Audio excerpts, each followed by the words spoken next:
Je mets mon pull parce qu'il caille de ouf dans cette chambre. Regardez, il fait 14 degrés. 14 degrés, sérieux. C'est le seul désavantage du Crous, c'est qu'il fait froid.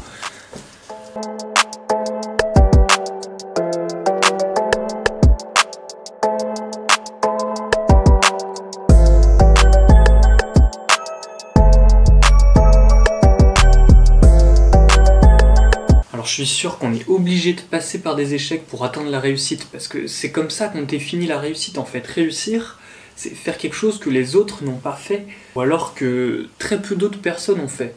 Par exemple, si on veut réussir à être millionnaire, bon bah il faut pas faire ce que tout le monde fait, il faut pas juste aller trouver un travail, on va pas être millionnaire comme ça, il faut réussir des choses que les autres n'ont pas réussi. Donc en fait, la réussite se définit par les échecs. Ça veut dire qu'il faut surmonter les échecs que d'autres n'ont pas réussi à surmonter et au bout duquel ils ont abandonné. Par exemple, pour être millionnaire, il faut quitter son travail pour aller monter son entreprise. Et il y a plein de gens qui n'ont pas surmonté cet obstacle et qui du coup sont pas millionnaires, ils ont échoué, ils ont abandonné. Il y en a d'autres qui ont passé l'épreuve, qui ont réussi, qui ont passé les échecs et qui ont passé les moments difficiles. Pourquoi il y a du bruit alors qu'il est 1h du matin? Bizarre. Moi par exemple, j'ai décidé de me lever tôt il y a 2 semaines et demie.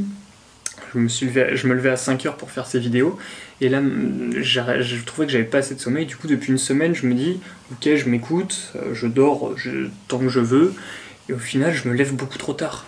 Et du coup je me lève tard, je me couche plus tard, je me lève encore plus tard, je me couche encore plus tard. Là du coup il est 1h, je me suis levé à 11h ce matin, il est 1h du matin, et je fais cette vidéo, ça commence à être n'importe quoi. Donc on va remettre ça, demain je me lève à 5h30, enfin aujourd'hui du coup. Mais je pense pas avoir échoué. Mais le truc c'est que j'ai pas abandonné, je me dis juste, ok, là ça a pas été, j'ai échoué pendant une semaine, c'est le temps de se reprendre en main, et si je me reprends en main et que j'y arrive, j'aurai surmonté l'épreuve, je serai un petit peu plus proche de mon succès. Et c'est que des petites épreuves comme ça qui vont faire qu'au bout d'un moment, eh ben, j'aurai atteint mes objectifs, quoi. Donc je sais que je vais réussir parce que je continue.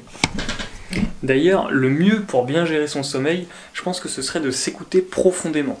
En fait, je pense que la meilleure chose à faire, ce serait de se poser, de savoir se dire ok, là je suis fatigué, je vais dormir.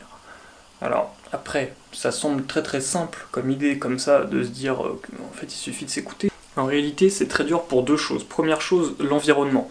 C'est très dur quand il y a par exemple des amis qui te disent allez viens on sort ce soir. C'est très dur quand tu vois qu'il y a une nouvelle vidéo YouTube qui vient de sortir. C'est très dur quand tu as envie de continuer cette série, ou quand tu continues de lire ce livre, quand tu restes sur ton téléphone à envoyer des messages.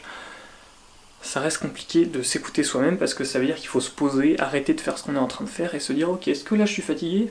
Oui, je vais dormir.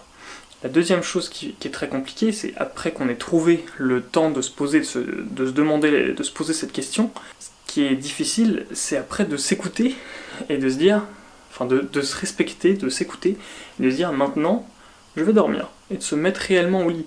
Par exemple là, moi je me respecte pas du tout, parce que je sais que je suis fatigué, je sais qu'il faudrait que j'aille dormir, il est 1h10 du matin et je suis en train de faire cette vidéo.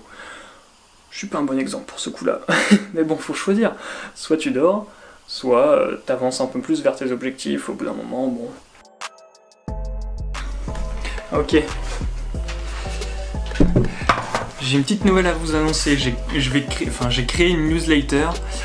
Il y a un site, je vous mets le lien juste ici, vous pouvez cliquer dessus, aller sur le site, rentrez votre adresse mail et je vous enverrai un mail par semaine pour vous créer des habitudes. Cette newsletter elle est faite pour les gens qui veulent faire un changement dans leur vie. Si tout va bien dans votre vie déjà, ça vous servira à rien.